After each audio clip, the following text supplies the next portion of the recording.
My name is Introverts. I teach at Brown University.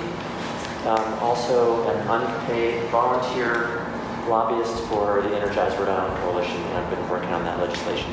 And was a leader in the Resilient Rhode Island Act 4 years ago, which was quite exciting to work with you all on that.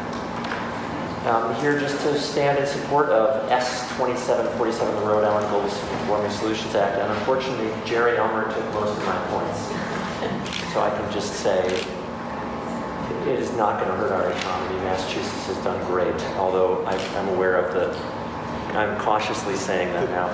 I think the three-sector model of having transportation, the Department of Transportation responsible for their piece, having the Department of Office of Energy Resources do their piece, and the building commissioner do the building part is really smart. It allows sort of the experts in each of these areas to have discretion on how the legislation becomes actual practice. And I guess I would talk about this, is this fast enough? It is not fast enough, right? I mean, both Resilient Rhode Island and this legislation were based on 1999 and 2000 science. And we now know that we have to get to zero emissions much faster, and 80% by 2050. That's old science. So this is really quite a moderate piece of legislation, I think. Personally, for me, it's inadequate and from my understanding of the science. But is it an important step? Absolutely, yes. Because it's binding, and that's the big difference, of course, with Resilient Rhode Island.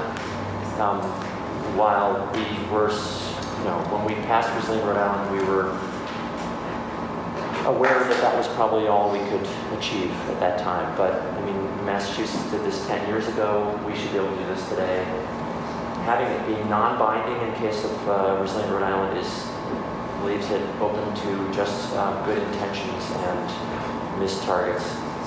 And so I think it's important for us to make this binding. We've seen in Massachusetts a lot of their work on the offshore wind. In fact, what drove the public bid process that ended up landing Rhode Island a 400 megawatt wind farm agreement last week was the fact that the administration had to meet its Global Warming Solutions Act targets.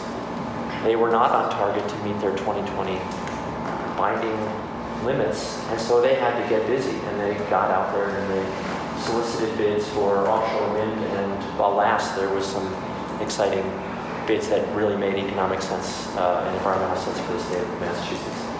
So I would say we need binding targets, and thank you all very much. Appreciate it. Have a good afternoon. Any questions? Comments? Senator Conley, any questions? Do you know about the green jacket show? I do, yes. I knew you would. I go by there every morning. I knew you would.